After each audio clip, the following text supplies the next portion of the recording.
Thanks for being here on this great day. I think this Wouldn't is miss it. it's the second or third bridge that you've Third bridge in a month. in NIRPC's territory that you've helped husband along or in its progress towards development, and today's opening is just the third one. Is that Third right? one this month.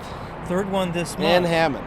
In Hammond. Yeah, one city, 3 bridges, and that's not all their bridges. They have another bike and ped bridge up by Whiting as well, so they're flying. It's great.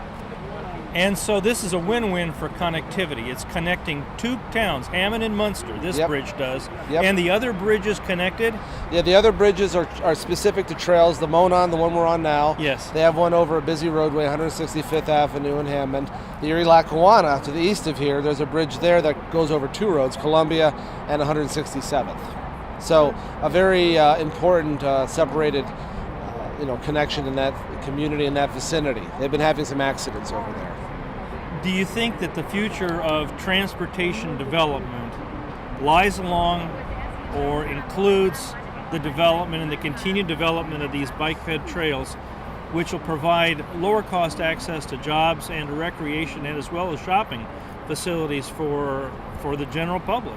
Yeah, we're really excited to see them flourish as they are, and people are recognizing them for the multifaceted benefits that they do provide, not just recreation, not just a way of getting out and enjoying nature, but physical fitness, exercise, and of course alternate transportation options. And they can get out, get healthy, get around on a bicycle, go through communities faster than they ever could imagine. No stoplights, no streets worrying about their progress. I mean, we have the largest expressway here in practically the Midwest, and people just bypass it without even thinking twice now. 2 places here on the Erie Lac and on the Monon, and it's great to see that type of connection happening more and more around here. So do you think that in terms of future development, this trend will continue, especially when you consider that now federal transportation funding is in jeopardy, and that many of the funds have come from the federal government in the form of transportation alternative and previously transportation enhancement grants. Enhancement grants. Well, yeah, we're pretty confident, and I say we meaning the trails community, that the federal funding will continue. It's been rolling along very well since the early 90s with Ice-T, the first legislation, and we've seen about 16,000 miles of rail trail converted in the country since then. So it's been a massive success. Now, just in our region alone, we had a recent call for projects for the Transportation Alternatives Program, and we had no less than 25 applications come in for trails alone. Wow. And that was about nearly $25 million just for trails. And we could only fund about $5 or $6 million of them.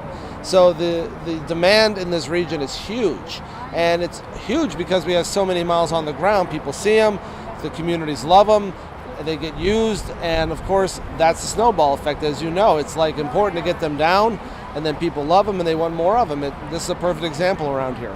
So what's Indiana's status? Do you think that the transportation infrastructure will take in more of a consideration for this kind of funding as opposed to its traditional funding, which has been weighted very, very heavily in the favor of motorized transportation?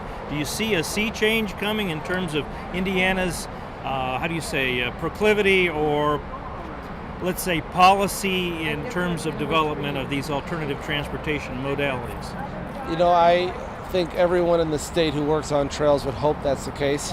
They would hope that with the energy, with the amount of miles we have on the ground, with the success of the Rail Trails program and well as other programs happening throughout the state, that we would see more of an emphasis now on that. Not only on trails, of course, but complete streets in general, making roads more bicycle and pedestrian friendly, the corridors themselves, the sidewalks, bike lanes, sharrows, cycle tracks and the like, and getting those installed throughout communities. We hope NDOT will take a better read on that, will understand and take the pulse of the state more closely and understand that this is of major interest.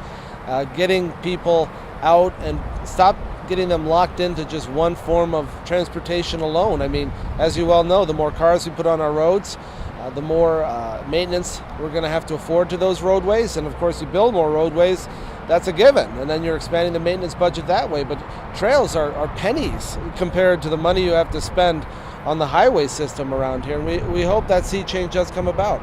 And so what's the future hold? what the future holds here in the region, we have many different initiatives happening. As I said before, lots of energy, lots of interest. The number one project we have probably going on is the Pensy Greenway, and you've been there with the opening of the segment in Cherville. We of course had the great opening last year between the states, right.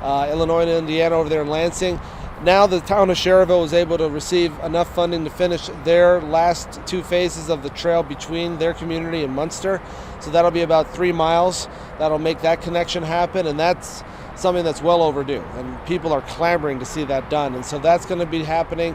We have a lot of interest in developing and expanding the Marquette Greenway system and getting that done from Chicago to New Buffalo. We just funded a new trail project along the state line from Calumet Park in Chicago to the Hammond Marina area. So that'll be happening. We got that fully funded.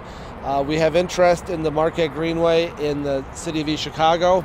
Gary wants to see that completed. We have some real interest in the city of Michigan City and pushing their system out towards New Buffalo.